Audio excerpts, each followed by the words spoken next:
패드 핑퐁 6번째 시간입니다. 오늘 제목을 강남 스타일, 나도 강남 스타일, 탁구 스타일에 대해서 한번 같이 이제 정리를 해보려고 합니다. 탁구 스타일이라고 했을 때 사실 이제 크게 생각하면 세 가지를 생각할 수가 있어요. 라켓이나 러버 스타일, 그 다음에 어떤 그 위치적인 입장에서의 스타일, 그 다음에 경기를 풀어나가는 입장에서의 스타일, 이렇게 세 개로 나눌 수 있는데, 오늘 제가 중점적으로 좀 같이 생각해보고 싶은 거는 탁구 이렇게 스타일, 특히 생활지옥에서는 내가 종합을 해보니까 한 5가지 정도의 스타일이 있어요. 그리고 정리가 돼요. 이거를 한번 정리를 해보려고 합니다. 우리 다 아시잖아요. GPGD 결정 백스. 나를 알고 전달하면 이길 수가 있는데 스타일 되게 중요해요. 빨리 내 스타일을 찾는 것도 되게 중요하고 상대편 스타일이 어떤 거를 빨리 파악을 해야 경기에서 이길 수 있습니다. 그냥 우리가 뭐 재밌게 치는 거는 상관없는데 경기에서 이기려면 상대편 스타일을 빨리 파악을 해야 되거든요. 그래서 그 스타일을 오늘 같이 한번 생각을 해보도록 합니다. 본격적으로 하기 전에 아까 첫 번째, 두 번째 스타일 부분 잠깐 정리를 하고 할게요. 우리 석상욱 씨도 계시니까 기초이지만 한번 넘어가겠습니다. 그러니까 라켓 스타일을 보면 어떻게 있죠? 펜홀더가 있죠. 펜홀더로 잡는 게 있고 이렇게 압수하듯이 하는 쉐이크가 있어요. 크게 두 가지 스타일이. 근데 쉐이크는 그러니까 그렇게 스타일이 잡는 법은 두 가지가 있고요. 근데 펜홀더에 있어서는 언제 오픈해? 잠깐만. 러버를 그 다음에 라켓 두 가지가 있는데 한 면을 붙이는 경우가 있고 이렇게 러버를 양쪽으로 붙이는 경우가 있죠. 근데 펜홀더 같은 경우는 이렇게 한 면만 쓰는 경우가 있고 요즘에 양면을 쓰면서 펜홀더로 잡는 경우가 있죠. 이걸 이제 중펜이라고 하죠. 이제 이렇게 있습니다. 그리고 그렇게 이제 라켓을 나눠줄 수가 있고요. 그 다음에 러버는 이렇게 민러버가 있고요. 민러버가 있고, 그 다음에 이제 핀플이라고 그래가지고, 핀플이라고 해서 이렇게 돌기가 나온 듯한 러버가 있죠. 이게 짧은 게 있어요. 이게 숏핀플 러버가 있고, 이게 긴 게 있습니다. 이게 롱핀플이 있죠. 그렇죠? 각각의 이제 특징은 이제 있지만 나중에 잠깐 설명을 할 겁니다. 그렇게 있죠. 그 다음에 위치적인 스타일이 있는데 이건 이제 뭐 다 아실 거고 이거는 생각을 하실려나 잘 모르겠는데 위치적인 스타일도 있어요. 어떤 분은 이게 붙어서 치는 스타일이 있어요. 전진 속공, 전진 플레이가 있고 그 다음에 약간 보통의 이제 올라운드 플레이어 드라이브용은 약간 중간으로 떨어져 치죠. 그 다음에 이제 수비형이라든가 수비형들은 이제 완전 떨어져 치는 플레이가 있죠. 이런 위치적인 스타일을 어떻게 할 것인가도 여러분 생각을 하셔서 잡아 나가야 돼요. 나는 어떻게 할 것인가. 그 다음에 위아래 이 거리를 말씀드렸고 또 하나는 대부분은 위치가 이제 여기서 기본적으로 치죠. 이 정도 위치에서. 이게 포핸드도 잡기 쉽고, 이제 백핸드도 하기 쉬우니까 이 정도 거죠. 이렇게 할 거냐, 아니면 이제 완전 공격 스타일은 약간 이렇게 더 돌아서서 이렇게 이제 스타일을 잡는 수가 있어요. 내가 어떤 식으로 갈 거냐 다 가져야 돼요. 저 같은 경우는 이렇게 하죠. 왜냐면 포핸드를 많이 잡는 스타일이에요. 저는 그렇게 정했어요. 그래서 이렇게 하는 거예요. 근데 대부분은 이제 양쪽을 다 구사하기 때문에 이렇게 해서 하는 사람은 없죠.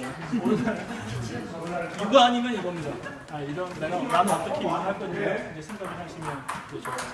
자, 그 다음에 이제 본격적으로 세 번째 이제 경기를 풀어나가는 스타일에 대해서 한번 정리를 해보면 좋을 것 같은데 선수들 같은 경우는 이제 포핸드, 백핸드 다 잘하기 때문에 보통 스타일이 뭐 수비 아니면 이제 공격 그렇게 복잡하지 않아요. 선수들은 보통은 이제 요즘에 대부분의 스타일은 쉐이크 핸드 라켓을 쓰고 양면을 쓰고 이 정도 위치에서 약간 중진해서 백에서 백드라이브, 포핸드 드라이브 다 잘 구사하는 형식으로 다 선수들은 대부분 그렇게 하죠. 그 다음에 수비형이 있고요. 대부분 여자 선수도 마찬가지예요. 요즘에는 여자 선수도 옛날에는 현정처럼 속공형이 있었는데 요즘에는 거의 없죠. 여자들도 다 드라이브형입니다. 선수들은 그렇고 제가 이제 말씀드린 거는 이제 생활체육 사람들의 전형인데 생활체육은 약간의 미완성된 분들이잖아요. 그러니까 스타일이 있어요. 이제 5가지로 좀 정리를 해볼 수가 있는데, 첫 번째, 서비스형이라고 제가 서비스 스타일이라고 이름을 붙였어요. 서비스에 강점을 두고 서비스가 아주 강한 스타일의 생활체육인들이 있어요. 그 예가 우리 권창우, 김경렬, 재유형, 그다음에 상호형 이런 분들이 서비스가 강한 스타일입니다. 서비스에 많이 의존을 해요.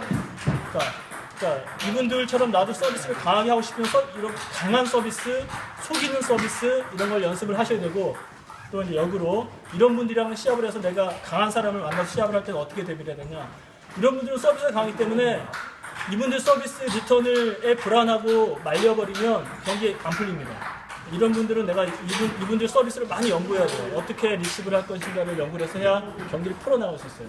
그런 분들이 스타일이 있다는 거고, 그 다음에 두 번째 스타일은 제가 연결 스타일이라고 이름 붙였어요. 연결 스타일인데, 대부분 연결 스타일은 예를 들면 또 나옵니다. 반복될 수가 있어요. 김경렬, 재유형 이런 분들, 그 다음에 정디, 그 다음에 정탁구의 정구라든가 경석이라든가, 이 연결 스타일은 고수들이에요. 대부분 그만큼. 예. 이분들이 연결 스타일인데 대부분 이제 쇼트 연결 플레이죠. 대부분 페널티가 많죠. 쇼트로 연결을 아주 잘합니다.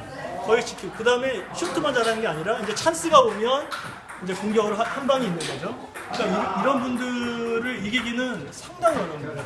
웬만한 드라이브 공격 가지고는 다 쇼트에 막힙니다. 그분들을 이기려면 그거를 뛰어넘을 수 있는 강한 공격력을 가지고 있어야 돼요. 그래야 뛰어넘을 수가 있어요. 그러니까 나도 그러면 그런 스타일로 갈 것인지, 또 그분들을 극복하려면 그분들을 이기려면 어떻게 해야 되는지를 생각을 해야 돼요. 아까 말했듯이 그분들을 극복하려면 쇼트로 조금 견딜 수가 있어야 되고, 먼저 선제를 잡아서 강한 공격으로 득점을 할 수 있어야 그분들을 극복할 수 있어요. 그러지 않으면 참 힘든 거예요. 자, 그 다음에 세 번째 스타일이 수비 스타일이에요. 그러니까 우리 구장에는 태수형이나, 그 다음에 행성에서 가끔 보시는 수비형 있죠. 수비 스타일 있죠. 이제 공식형도 수비 스타일에 속하죠. 그런 수비 스타일을 이기려면 어떻게 해야 되냐. 수비 스타일은 말 그대로 수비니까 수비적인 연결을 잘하는 거잖아요. 할 수 있는 강한 공격력도 갖고 있어야 되고요. 그다음에 그거뿐만 아니라 공이 많이 회전되게 왔을 때 이렇게 살짝 이렇게 스탑, 풀어주는 기술이 있어요. 이 세 가지의 기술을 갖고 있어서 해야 그런 수비수들을 이길 수 있어요. 물론 약한 수비수들은 그냥 하면 이기지만, 정말 아까 행성에서 오신 최동아 형님 같은 수비수라든가, 뭐 태수형도 마찬가지죠. 강한 수비수 같은 경우를 만나면 이 세 가지 기술을 잘 갖고 해야지 이길 수가 있어요. 그래서 그런 수비 스타일이 있다. 그런 분들을 공격하려면 이런 기술들을 갖고 있어야 되는 걸 생각을 해야 되고요. 그 다음에 네 번째 우리 생활체육 스타일이 이제 뽕 스타일입니다. 네, 이름을 제가 뽕 스타일로 붙였는데, 뽕 스타일의 제일 최고 강자가 정종철 형이고요. 그 다음에 우리 요즘에 여자들, 생활체육 여자들이 대부분 뽕 스타일이 많습니다. 어떤 스타일이냐면, 우리 순옥이 누나, 그렇죠? 혜연이 누나, 여자 생활체육인들 되게 많은데, 뽕으로 백을 보통 지키죠. 뽕으로 백을 지켜서 넘기고, 오른쪽 찬스 오면은 스매싱으로 때리는 그런 스타일이에요. 대부분. 그런 뽕 스타일이 있고, 그 다음에 서울 지역의 약간 고수들 같은 경우는 뽕 스타일이, 남자들 같은 경우는 그런 롱뽕으로 해서 연결을 하고, 상황도 좀 비슷해요. 박자를 뺏는 플레이를 해요. 팍팍 밀어주는 플레이를 할 수가 있잖아요. 롱뽕으로. 그럼 박자를 뺏는 플레이를 하면서 포핸드로 오면서 드라이브도 잘하는 플레이. 이런 플레이들이 이제 남자들 중에는 요새 많이 있고, 서울 경기권 중에 고수들 중에는 이런 분들이 꽤 있어요. 변칙 스타일에.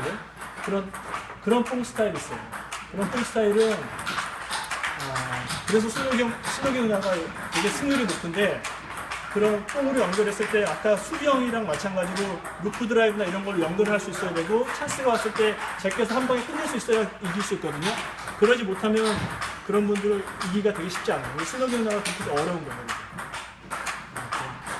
그 다음에 아까 그 남자들 뽕 이렇게 박자 뺏고 드라이브 잘하는 같은 경우 만났을 때는 되게 민첩해. 되게 민첩하게 대응할 수 있는 능력도 있어야 돼요. 안 그러면은 박자 뺏겨버리면은 못 따라갑니다. 그래서 그런 뽕 스타일이 있다는 거. 그 다음에 이제 5번째 스타일이 이제 드라이브 스타일이에요. 이제 전화, 윤석열이나 이런 정통 드라이브 스타일이 있죠. 이런 정통 드라이브 스타일을 만나면 공격력이 일단 좋은 거니까 이분들이 극복하려면은 되도록이면 선제를 주면 안 돼요. 그냥 공 띄워주고 그냥 넘겨주면 그런 사람들한테 이길 수가 없습니다. 공격력이 강하니까. 그런 이제 드라이브 전형 이렇게 이제 5가지로 정리할 수 있어요. 다시 한번 정리를 해보면 첫 번째, 서비스가 강한 스타일이 있다. 그 서비스 리시브를 다행히도 우리 구장에는 이런 5가지 전형들이 골고루 잘 있어요. 그러니까 잘 배우시면 되는데 서비스 강한 스타일이 있다. 그러면 리시브 그분들을 통해서 리시브를 어떻게 할 것을 연구를 하면 좋고, 그 다음에 두 번째 스타일은 뭐죠? 연결, 쇼트 연결 스타일이 좋은 분들 있다. 이런 분. 세 번째 수비형이 있고, 네 번째 뽕 스타일이 있고, 5번째 드라이브 스타일이 있습니다. 그런 스타일들을 한번 나는 어떤 스타일을 할 것인가도 한번 생각해서 연습해 보시고, 또 상대편도 어떤 스타일들이 있는가를 한번 생각하시면서 한번 이렇게 배워 나가시면 도움이 될 거라고 생각이 듭니다. 네, 마치겠습니다.